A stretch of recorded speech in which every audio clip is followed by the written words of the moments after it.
Hello दोस्तों, subject board में आपका स्वागत है। तो आज हम कक्षा 7वीं और सब्जेक्ट विषय हमारा हिंदी, जो इस साल आपका PT1 होने वाला है, इस रिगार्डिंग हम आपके लिए एक सैंपल पेपर लेकर आए हैं जो कि आपके एग्जाम पॉइंट ऑफ व्यू से काफ़ी इंपॉर्टेंट रहने वाला है। दोस्तों, मैं इसको सोल्व करूं इससे पहले यदि आपने चैनल को सब्सक्राइब नहीं करा है तो सब्सक्राइब जरूर कर लीजिएगा, जिससे आपको इसी तरह के सैंपल पेपर्स की अप टू डेट जानकारी ये कर लो पहले। तो दोस्तों, अब हम इस सैंपल पेपर को सोल्व करना शुरू करते हैं। तो देखिए, इसमें जो आपको खंड दे रखे हैं कै, खे, गै और घै, ये 4 खंड आपको दे रखे हैं। ठीक है, अब इनको हम स्टेप बाय स्टेप सोल्व करें। पहले खंड कै का ये अपठित गद्यांश है, तो ये वीडियो को पॉज करके आप पढ़ लेना, मैं डायरेक्ट आपको आंसर बता देता हूँ।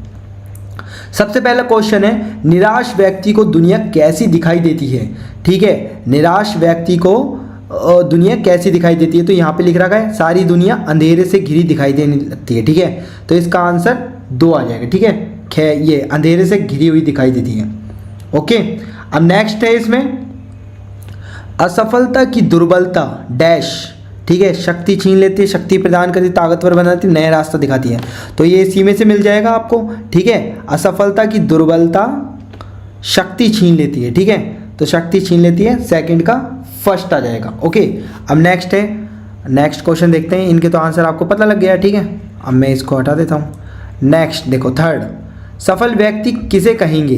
सफल व्यक्ति किसे कहेंगे, जो सदा सफल होता रहे, जो सफलता की बात करे, जो सफलता का स्वागत करे, जो असफल होने पर भी हार ना माने। तो इसका आंसर जो करेक्ट होगा वो 4th होगा, जो असफल होने पर भी हार ना माने। ठीक है, इसी में मिल जाएगा आपको। ये रहा, देखो ये रहा, सफल होने पर भी हार ना माने। ओके, अब देखते हैं नेक्स्ट।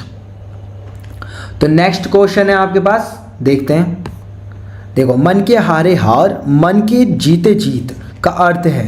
तो मन के हारे हार और मन के जीते जीत का अर्थ क्या है। मन हार गया तो हार और जीत गया तो जीत होती है, तो इसका थर्ड आ जाएगा। ठीक है, और आप अपठित गद्यांश में देख लेना, मिल जाएगा आपको। ठीक है, और नेक्स्ट है निराशा शब्द का विलोम होगा। निराशा मतलब आशा, आशा क्या होगा, इसका विलोम होगा। थर्ड इसका आंसर आ जाएगा। ओके, अब देखो, अब आपका अपठित काव्यांश है। ठीक है, काव्यांश को आपको सोल्व करना है। तो काव्यांश ये दे रखा है आपको, इसको आप पढ़ लेना। ठीक है, वीडियो पॉज करके मैं क्वेश्चन का आंसर बता देता हूँ। सरिता का जल कहाँ से आ रहा है। सरिता का जल कहाँ से आ रहा है, हिमगिरी के हिम से। ठीक है, तो हिमालय की बर्फ से पिघलकर। ठीक है, तो इनमें पर्वत से पिघलकर, बर्फ से पिघलकर, सरिता से। तो इसका जो करेक्ट आंसर होगा वो कै का थर्ड हो जाएगा, हिमालय की बर्फ से। देखो साफ साफ लिख रहे हैं, हिमगिरी के हिम से। ठीक है, फिर नेक्स्ट है आपका सरिता का जल किस रंग का है। सरिता का जल दूध सा है, और दूध किस कलर का होता है, सफ़ेद, तो इसमें लिखा था ना सफ़ेद। ठीक है, अब देखते हैं नेक्स्ट। तो नेक्स्ट क्वेश्चन है आपके पास, देखिए, सरिता के जल की विशेषता क्या है। सरिता के जल की विशेषता क्या है, तो इसकी विशेषता क्या होगी आपकी, चंचल और विमल। ठीक है, इसी में लिख रखा, देखो ये रहा, चंचल और विमल। ठीक है, तो ये आपका आ जाएगा। ठीक है, फिर नेक्स्ट है पद्यांश का उचित शीर्षक है सरिता का जल, साफ साफ पता लग रहा है। ठीक है, सरिता का जल होगा। फिर इसमें नेक्स्ट है सरिता का पर्यायवाची आपको बताना है। तो सरिता मतलब क्या होता है, नदी। ठीक है, तो नदी लगा देना। ठीक है, इस तरह से हमारा अपठित काव्यांश भी हो गया है दोस्तों। ठीक है, अब हम खंड बैक ख को करते हैं, जो कि व्याकरण परिचय है। ओके, तो देखिए, खंड ख व्याकरण परिचय हम करते हैं। देखो, सबसे पहला क्वेश्चन है विशेषण की परिभाषा। ये आपको पता है, संज्ञा और सर्वनाम की विशेषता जो बताते हैं। ठीक है, संज्ञा और सर्वनाम की जगह जो शब्द यूज आते हैं, उपयोग में आते हैं, उनको विशेषण कहते हैं। उदाहरण जैसे काला घोड़ा। ठीक है, घोड़ा तो क्या हो गया, संज्ञा, और इसकी जो विशेषता बता रहा है वो विशेषता काला हो गया। ठीक है, ऐसे लाल घोड़ा। ठीक है, या फिर देसी पोशाक। ठीक है, तो पोशाक क्या हो गया आपका संज्ञा, और पोशाक का देसी लग रहा है, ये विशेषण हो जाएगा। इस तरह से आप बता सकते हो। ठीक है, विशेषण क्या, संज्ञा और सर्वनाम की जगह जो शब्द यूज है वो विशेषण। ठीक है, संज्ञा और सर्वनाम की जो विशेषता बताते हैं वो विशेषण है। ठीक है, फिर नेक्स्ट है द्वंद्व समास के 5 उदाहरण। तो 5 उदाहरण जैसे राधा कृष्ण हो गया। ठीक है, और आप लोग बता देना, जैसे माता पिता हो गया, चाचा चाची हो गया। ठीक है, और क्या हो गया आपका, राम सीता हो गया, लव कुश हो गया, लव कुश, ठीक है, इस तरह से ये आपके द्वंद्व समास हो जाएंगे, ठीक है। तो अब नेक्स्ट है आपका हथ और सोन से शब्द बनाए, तो हथ से हथकड़ी बना देना, ठीक है, इस तरह से हथकरण बना देना, सोन से सोन पापड़ी बना देना, ठीक है, इस तरह से आप बना देना। कमेंट में बताना सोन के और शब्द आप, ठीक है, कमेंट में बताना कि क्या क्या बन सकते हैं, थोड़ा बहुत आपके लिए भी होमवर्क होना चाहिए ना। फिर नेक्स्ट है विशेषण लगाए, तो इसमें आप लिख देना, तो महिला लिखने हैं तो यहाँ पर आप महिला के लिए जैसे आप लिख दो मोटी महिला, ठीक है, मोटी महिला, या फिर आप यहाँ की मोटी की जगह बुद्धिमान लिख लो, ठीक है, बुद्धिमान महिला, ठीक है। वर्षा, मूसलाधार वर्षा लिख दो या भारी वर्षा लिख दो, बात है कि, ठीक है। पहाड़ लिख दो, ऊंचा पहाड़, ठीक है। घर में आपको लिखना है, घर के आगे सुंदर, सुंदर घर लिख दो। ये इसके क्या हो जाएंगे, विशेषण हो जाएंगे। ओके, अब देखते हैं नेक्स्ट।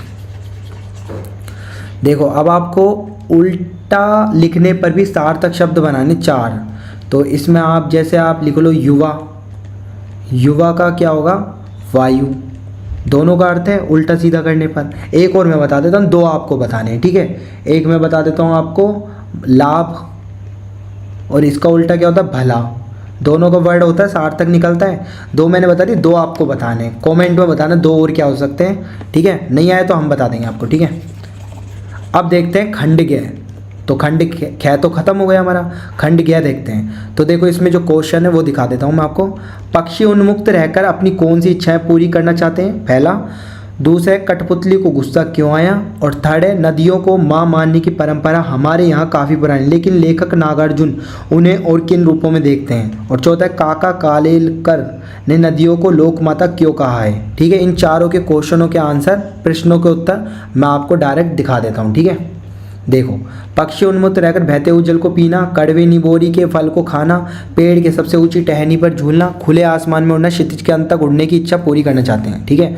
फिर नेक्स्ट, कठपुतली को गुस्सा इसलिए आया क्योंकि वो धागे में बंधी हुई पराधीन है और वह स्वतंत्रता की इच्छा रखती है। फिर नेक्स्ट है नदियों को माँ मानने की परंपरा हमारे यहाँ काफ़ी पुरानी है, लेकिन लेखक नागार्जुन उन्हें बेटियों प्रियसी बहन के रूप में भी देखते हैं, ठीक है। तो इसका आप स्क्रीनशॉट ले लीजिएगा दोस्तों, यहीं से आप याद कर लेना, ठीक है, या फिर नोट डाउन करना चाहते हो नोट डाउन कर लेना वीडियो को पॉज करके। और नदियों वाला देख लो, नदियों को लोकमाता कहने के पीछे काका कालेलकर का नदियों के प्रति सम्मान है, क्योंकि ये नदियाँ हमारा आरंभिक काल से ही माँ की भांति भरण पोषण करती आ रही है। ये हमें पीने के लिए पानी देती है, दूसरी तरफ इसके द्वारा लाई गई उपजाऊ मिट्टी खेती के लिए बहुत उपयोगी होती है। ओके, तो इस तरह से इसका भी स्क्रीनशॉट लेके आप यहाँ से नोट डाउन कर लेना। ओके, अब देखते हैं नेक्स्ट। तो नेक्स्ट क्वेश्चन है बाल महाभारत से, ठीक है। केवटराज की क्या शर्त थी, अम्बा कौन थी, भीष्म ने क्या प्रतिज्ञा ली थी, तो इनके आंसर मैं आपको बता देता हूँ। देखो, केवटराज की शर्त थी राजा शांतनु के बाद हस्तिनापुर का राज सिंहासन सत्यवती के पुत्र को मिले, ठीक है।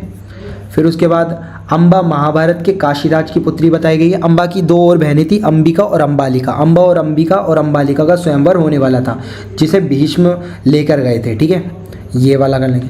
फिर नेक्स्ट है भीष्म ने अपने पिता शांतनु का सत्यवती से विवाह करवाने के लिए आजीवन ब्रह्मचर्य का पालन करने की भीष्म प्रतिज्ञा की थी। अपने पिता के लिए इस तरह की पितृभक्ति देख उनके पिता ने उन्हें इच्छा मृत्यु को वरदान दे दिया था।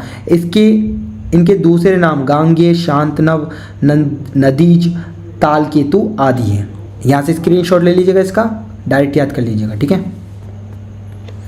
अब देखते हैं नेक्स्ट। तो नेक्स्ट क्वेश्चन है खंड ज्ञ, जो कि आखिरी है। तो इसमें 2 क्वेश्चन है 5-5 नंबर के। प्रधानाचार्य को पत्र लिखना है जिसमें खेल कूद का सामान मंगवाना है आपको, और दूसरा है हमारा पर्यावरण शीर्षक पर अनुच्छेद लिखना है। तो देखिए इसका आंसर आप कैसे लिखेंगे। सबसे पहले देखो ये जो आपका एप्लीकेशन है ना, ये हम बता देते हैं, ठीक है।